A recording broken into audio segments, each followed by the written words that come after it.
선생님 안녕하세요. 선생님과 함께 가고 싶은 미니쌤입니다. 텀블러 사용하기, 대중교통 이용하기와 같은 친환경적인 삶을 위한 실천 노력들이 이제는 일상화되고 있습니다. 저도 우리의 소중한 물을 지키기 위해서 샤워를 자주 인공지능도 우리의 푸른 지구를 위해 열심히 노력 중이라고 합니다. 함께 살펴볼까요?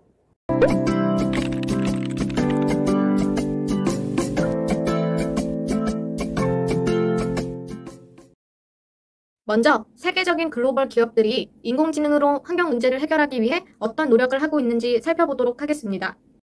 마이크로소프트는 자사의 AI 기술을 활용한 AI for Earth 프로젝트를 진행하고 있습니다.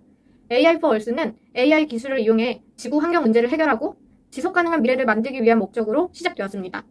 공식 출범 이후 세계 각지에서 인공지능 기술을 통해 지구를 지킬 수 있는 다양한 활동을 지원하고 있죠. AI for Earth가 집중적으로 지원하는 환경 주제에는 농업, 물, 생물 다양성, 기후 변화 이 4가지가 있습니다. 구체적인 프로젝트 사례들을 살펴보면 먼저 정교한 알고리즘으로 시끄러운 열대우림에서 코끼리 소리를 다른 소리와 구별하는 엘리펀트 리스닝 프로젝트가 있습니다. 여러 가지 소음 속에 섞여 있는 코끼리 소리만을 수집하여 코끼리 개체수 측정은 물론 코끼리 서식지를 추적하고 보호하는 데 활용하는 것이죠. 청정 야생지역이라고 생각했던 남극의 동물들도 지구온난화 때문에 피해를 크게 입고 있습니다. 이를 위해 마이크로소프트는 내셔널 지오그래픽과 파트너십을 맺어 인공지능으로 펭귄 개체수를 관리하는 프로젝트를 지원하고 있습니다. 마이크로소프트만큼이나 인공지능의 진심인 구글도 우리의 지속 가능한 발전을 위한 여러 가지 프로젝트를 개발하고 공개하고 있습니다. 특히 구글은 구글의 인공지능 실험실이라는 사이트에 여러 가지 인공지능 프로젝트를 게시하고 있습니다. 이 사이트에 올라온 여러 가지 인공지능 프로젝트 중 환경 문제와 관련 있는 프로젝트만을 골라 보여드리도록 하겠습니다. 가장 먼저 보여드릴 프로젝트는 지구가 겪고 있는 여러 가지 환경 문제를 그래픽으로 보여주는 지구 MRI입니다. 이 프로젝트는 1970년부터 현재까지의 기상현상을 인구, 온도, CO2 수준에 대한 데이터와 함께 타임라인으로 제시합니다. 또 2억 개나 되는 지구의 풍경 이미지를 영상으로 제시하여 지구의 아름다움을 보여줍니다.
다음으로 보여드릴 프로젝트는 기후변화 문제를 해파리 데이터와 연결하여 제작한 것입니다. 해파리의 개체수는 전 세계 특정 지역에서 증가하는 것으로 관찰되었으며 해파리 번성과 지구온난화 사이의 관계를 이해하기 위한 여러 연구가 진행 중이라고 합니다. 프로젝트를 보여드리기 전에 이 해파리 번성과 지구온난화 사이의 관계를 시사하는 몇 가지 요인을 소개해드리겠습니다. 첫째, 지구온난화로 인해 해수 온도가 상승하면 해파리에게 유리한 조건이 됩니다. 따뜻한 물은 해파리의 성장률과 번식을 가속화하여 더 많은 개체군을 만들어낼 수 있죠. 둘째, 지구온난화의 영향을 받는 해류의 변화는 해파리의 분포와 이동에 영향을 미칠 수 있습니다. 일부 연구에 따르면 해류의 흐름 패턴이 변경되면 해파리가 새로운 지역으로 이동하여 번식 영역이 확산될 수 있다고 합니다. 셋째, 농업 유출수와 같은 인간의 활동은 연안 해역을 오염시킵니다. 이러한 오염은 바다에 과도한 영양소를 보급할 수 있는데 이는 식물성 플랑크톤의 성장을 촉진하는 요인이 될 수 있습니다. 이렇게 물속에 식물성 플랑크톤이 증가하게 되면 물속의 산소량이 줄어드는데 이 저산소 환경은 다른 해양종보다 해파리 생존에 유리한 환경을 만듭니다. 마지막 넷째, 인간의 남획은 해파리의 포식자나 경쟁자를 제거하여 해양 먹이 사슬을 교란시킬 수 있습니다. 해파리가 특정 종의 어류나 바다거북과 같은 자연 포식자의 감소로 이익을 얻게 되는 것입니다. 이 내용을 구글은 어떻게 인공지능 프로젝트로 구현해냈을까요?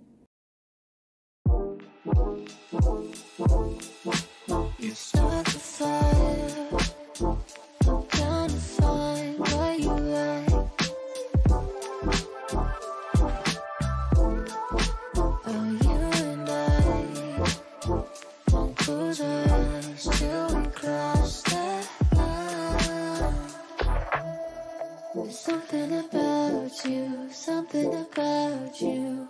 You know I crave your touch, but we don't need to rush. There's something about you, immersed inside my mind. Maybe it's a sign, 'cause it's already over.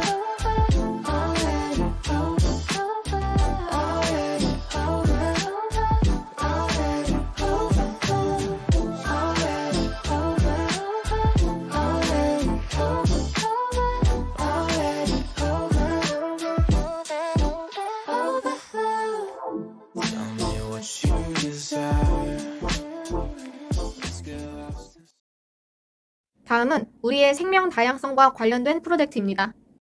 우리 인간이 농사를 짓는 행위가 생물 다양성을 없애는 가장 큰 주범 중에 하나라는 사실을 알고 계신가요? 호모 사피엔스가 지구에 탄생한 게 한 23만 년 전 정도 되는데요. 인류가 농경을 시작하기 전 그 당시에 우리 인간 전체, 개, 고양이의 무게를 그 당시 지구상에 사는 모든 포유동물과 새들의 전체 중량과 비교를 해봤는데 1%가 채 안 되었다고 합니다. 그런데 오늘날 그 계산을 다시 해보니 불과 1만 년 전에 1% 미만이었던 것들이 나머지 전체를 1, 2%로 줄여놓고 완벽하게 지구를 뒤덮었습니다. 굉장히 많은 생물 다양성이 이 농경 때문에 사라진 것이죠. 포유류가 80% 정도 사라진 것으로 파악이 되고 식물은 절반인 50%, 오류도 15% 정도 멸종된 것으로 보입니다.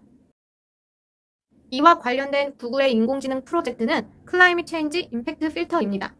지구의 온도가 올라가면 62종의 서로 다른 동물 종에게 어떤 일이 일어나는지 시각적으로 잘 보여주는 프로젝트입니다.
다음으로 보여드릴 프로젝트는 요즘 뉴스에 많이 나오는 미세 플라스틱과 관련된 프로젝트입니다. 미세 플라스틱은 크기가 5mm 미만인 작은 플라스틱 입자로 물, 공기, 심지어 음식에서도 발견되면서 아주 넓은 분야에서 우리를 위협하고 있습니다. 이 미세 플라스틱이 위험한 이유를 몇 가지 보여드리겠습니다. 첫째, 미세 플라스틱은 해양 및 담수 생물에게 해로운 영향을 미칠 수 있습니다. 물고기, 바다새, 거북이, 해양 포유류를 포함한 바다 동물들이 이 미세 플라스틱을 음식으로 착각할 수 있죠. 동물들이 이 미세 플라스틱을 섭취하면 내부 장기 손상, 소화 시스템 막힘, 영양실조라는 문제를 겪을 수 있습니다. 또 이 미세 플라스틱들이 여러 먹이 사슬을 거치며 장기가 몸 안에 축적되면 전체 생태계에 영향을 미칠 수 있습니다. 둘째, 최근 미세 플라스틱이 해산물, 식수 등 우리가 먹는 음식과 물에서 발견되고 있습니다. 이렇게 미세 플라스틱으로 오염된 음식과 물을 섭취하는 것이 인체에 어떤 영향을 미치는지 정확하게 파악되지 않아 더욱 염려스럽습니다. 셋째, 플라스틱은 내구성이 강하고 열에도 강해서 어떤 환경에서도 장기간 남아 있습니다. 미세 플라스틱도 예외는 아니죠. 수십 년 또는 수백 년 동안 지속될 수 있습니다. 이러한 지속성은 바다, 강, 호수 및 토양을 포함한 다양한 생태계의 서식지에 부정적인 영향을 미칩니다. 넷째, 미세 플라스틱은 독성 화학 물질, 중금속을 포함한 다른 오염 물질들의 운반체 역할을 할 수 있습니다. 여러 가지 오염 물질이 미세 플라스틱에 흡착되어 유해한 효과를 높이는 것이죠. 유기체가 이것을 섭취하게 되면 잠재적인 피해에 노출될 수 있습니다. 다섯째, 미세 플라스틱은 영양의 순환, 미생물 군집, 먹이 사슬의 역학을 변화시켜서 생태계를 교란시킬 수 있습니다.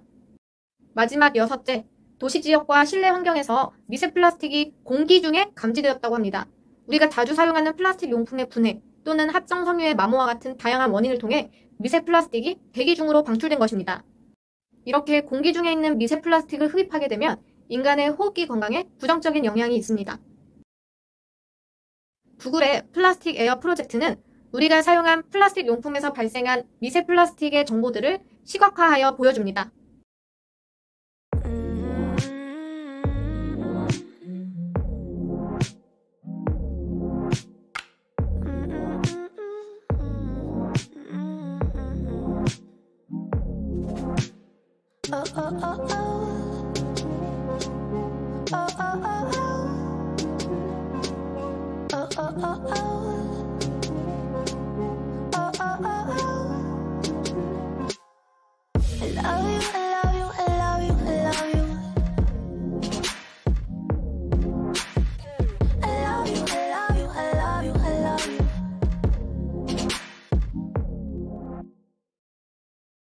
오늘 제가 보여드릴 구글의 마지막 프로젝트는 탄소 발자국과 관련이 있습니다.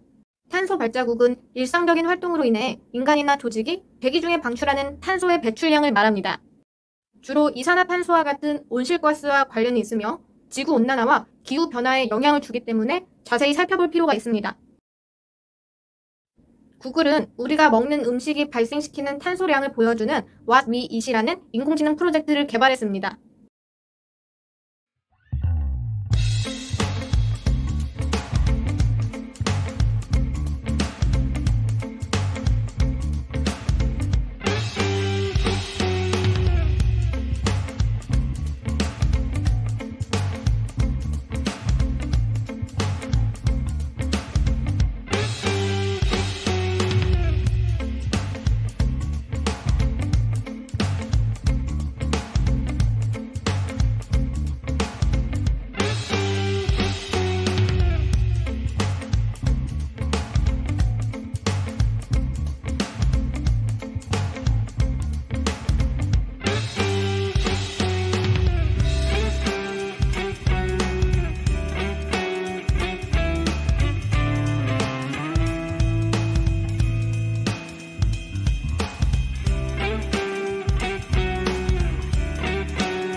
그렇다면 우리의 지속 가능한 발전을 위해 인공지능은 어떤 가능성들을 가지고 있을까요?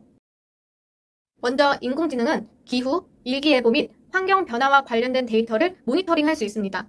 인공지능은 여러 가지 방대한 데이터를 분석하여 기후 패턴을 예측 및 이해하고 자연재해가 발생하기 쉬운 지역을 식별해서 보다 효과적으로 자원을 관리하는 전략을 세우는 데 도움을 줄 수 있습니다.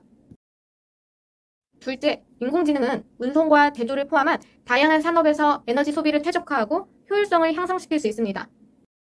머신러닝 알고리즘이 에너지 사용 패턴을 분석해서 에너지 절약 조치에 대한 권장사항을 제시하는 것이죠. 또 에너지 수요를 예측해서 재생 가능한 에너지를 관리하고 균형을 맞추는 데 도움을 줄 수 있습니다. 셋째, 인공지능은 작물 수확량을 최적화하고 자원 관리를 개선해서 농업이 환경에 미치는 영향을 줄일 수 있습니다. 토양과 날씨 같은 여러 가지 데이터를 분석해 생산성을 높이고 물과 화학약품의 사용량을 줄여서 인간이 환경에 미치는 영향을 최소화하는 것이죠. 또 인공지능은 야생동물을 모니터링해서 생태계를 보존할 수 있습니다. 여러 가지 센서를 이용해 멸종 위기에 처한 동물들을 파악하고 불법 밀렵 활동을 감지하며 생물 다양성에 대한 데이터를 분석해 도움을 줄 수 있습니다. 마지막 5째, 인공지능은 보다 지속 가능하고 효율적인 도시를 만드는 데 도움을 줍니다. 지능형 교통 시스템을 이용해 교통 흐름을 최적화하고 혼잡을 줄여서 탄소 배출량을 최소화한다거나 도시 지역의 폐기물 관리, 물 분배 및 에너지 사용을 최적화하여 지속 가능한 인프라를 설계하는 데 도움을 줍니다. 우리의 다음 후손들을 위하여 깨끗하고 아름다운 지구를 지키는데 인공지능이 좋은 도구로 활용되었으면 좋겠습니다. 그럼 오늘의 영상도 선생님들께 도움이 되었기를 바라며 영상 마치겠습니다. 선생님, 우리 함께 가요!